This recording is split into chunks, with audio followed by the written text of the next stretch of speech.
¿Qué onda? Thanks for watching Doing Life with Jenny. If you're new here, I just quit my job as a Spanish teacher in the US and I moved with my dog Ruthie to Mexico, specifically to the state of Hidalgo.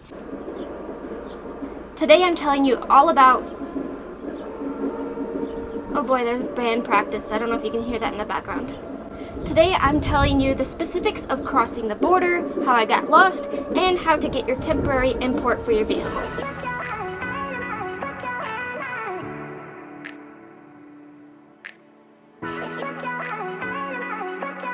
I crossed the border at Laredo, Texas, and Nuevo Laredo, Tamaulipas. It was a Friday around noon. That will probably make a difference in how long it takes for you to get across the border. There was no traffic at all.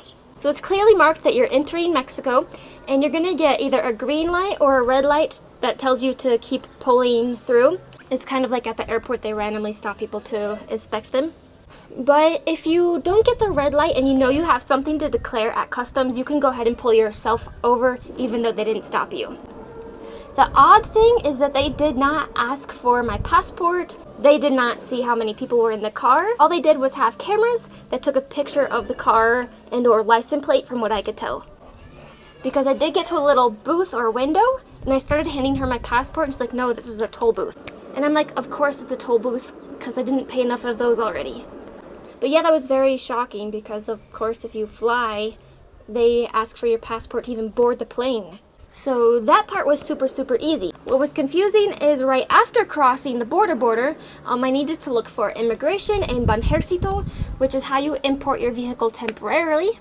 And looking at Google Maps, it looks like it's right there, which it is, but it isn't. So after I saw there weren't any offices there at the border, I rolled up my window and asked one of the officers where I could find immigration in Banjercito, and she explained.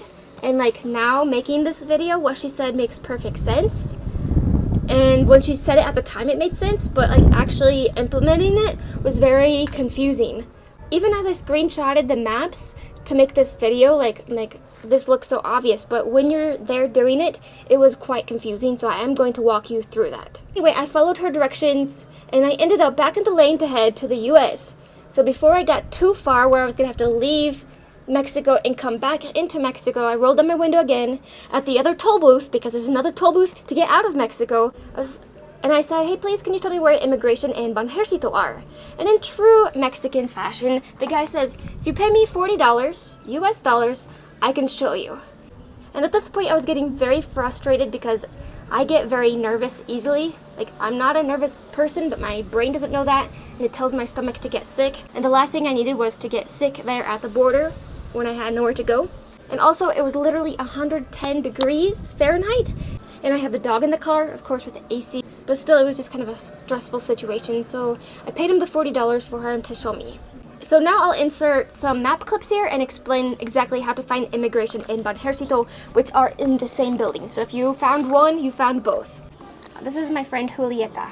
My friend Memo's dog. He's the friend I'm staying with until my house is ready. So you've just done the easy part, which is come south across the border. There's only one way you can go, otherwise you're going to look suspicious. Next, you're going to turn left on this road called C. Nicolas Bravo, which was easy to find. Here's where it gets confusing. You're going to follow that road until it comes to a Y. Now you're going to head back left, being sure to stay in the far right lane where it says Luis Donaldo Colosio. It's the lane closest to the Rio Grande. Then, not too far down on your left, you'll see the office for immigration in Banjercito. Okay, so once I got there, I had a dilemma. They wouldn't let Ruthie, my beagle, inside. It was 110 degrees Fahrenheit outside. I obviously couldn't leave her in the car with it off, even with the windows rolled down. One, because she would jump out the windows, or two, she would melt and die. I couldn't leave her in the car with it running because, one, it doesn't let you lock the car while it's running, and even if it did, it would be too risky for someone to steal it. Not that I care about the car, but I most definitely care about my dog.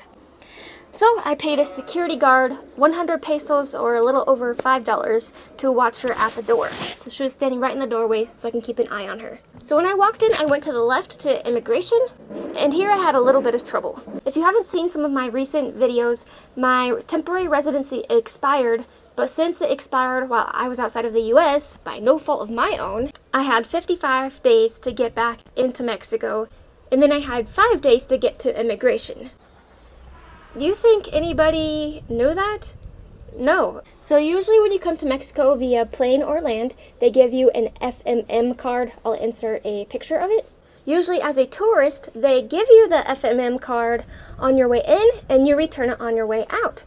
As a temporary resident, I'm not sure about permanent, but at least as a temporary resident, it's the opposite. I give it to them on my way into Mexico, and they give it to me on the way out, whether it be a physical copy or electronically, which we'll get into a second. So I go to the desk and tell them I need the FMM, and I explain the situation, and they started talking to each other quietly, so I couldn't hear them, and it kind of looked like they weren't going to give it to me. So I explained the situation. I'm like, hey guys, I have to have it because I have to have proof that I entered Mexico after my residency expired, and I have 5 days to get to my immigration. You can't just go to any immigration office. It has to be the one that goes with your address.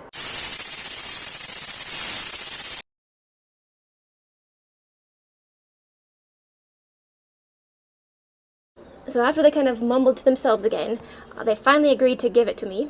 Then I went to the photocopy window, which is kind of in the middle of the building. I had to get a few photocopies to import my vehicle temporarily.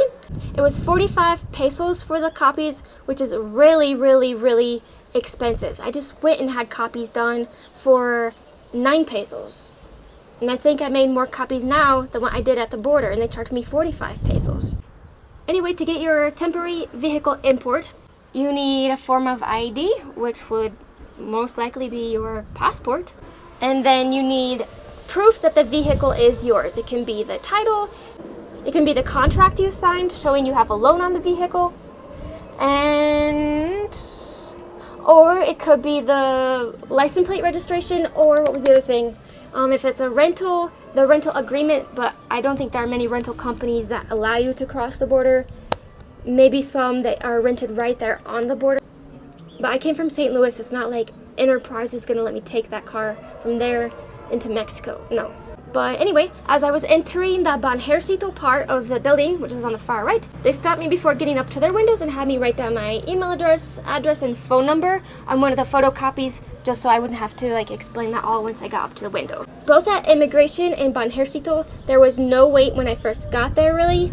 Maybe 1 or 2 people in front of me, but then as I was waiting in line, the line started getting longer behind me. So all they did was look at my documents, the originals and the photocopies. They took a form of payment. They take cash and credit cards. I'll put the exact amounts on the screen, but one of the payments is a deposit that you'll get back whenever you return the car into the US, because in my case as a temporary resident, I cannot permanently import my vehicle. Well, you can, but the car has to be exactly 7 or 8 years old. I think that only applies for temporary residents, but I don't know. I don't want a car, so I didn't really look into it. But anyway, so you pay that amount, and then when you leave Mexico, they will return that deposit. Then there's a separate payment that pays the people for their time. If your car were to get stolen, or you were to total it while you're in Mexico, there are other Banjercito sucursales besides the border. I know there's one in Mexico City. I'm not sure where else. If I find it, I can put the options on the screen for you. And you would just have to take proof of that to the office so that they can return your deposit.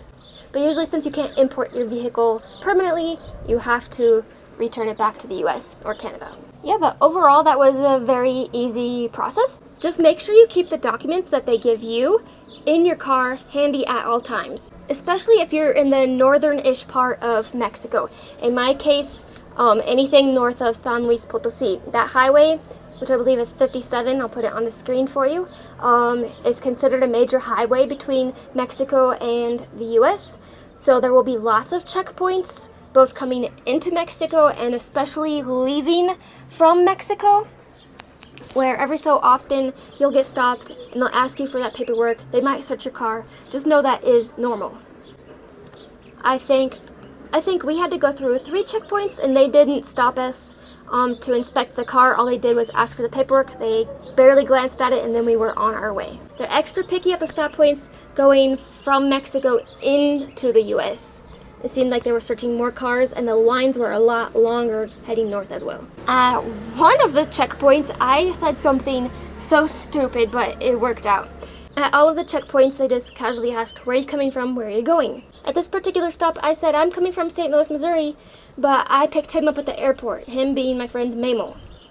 It sounds horrible. It sounds like I just picked up some random dude at the border. Because the officer kind of interrupted me a little bit, so I didn't get a chance to say, hey, I drove from St. Louis down to the border, and my friend flew up to the border so I could pick him up so he can help me drive the rest of the way down. That didn't all come out. But he didn't even bat an eye. He's like, oh, okay. And right after it came out of my mouth, I'm like, oh my goodness, that sounded so bad, but he waved us on. Yeah, so like I said, make sure you keep that paperwork in your car. They will also email a copy to you. And lastly, just make sure you look at the bottom of the document how long it's valid for. Mine is valid for 180 days. I don't know if that's the norm, but I do know you can renew it. If it's not quite long enough for you, just make sure you check the website to see if you need an appointment or if you can just show up in person at a different location. You do not have to go all the way back to the border. But yeah, that's the story of me, how I already had to pay to get stuff done around here in Mexico. If you would like to continue following me in my journey in moving from the US to Mexico, be sure to subscribe and turn on that notification bell. Adios!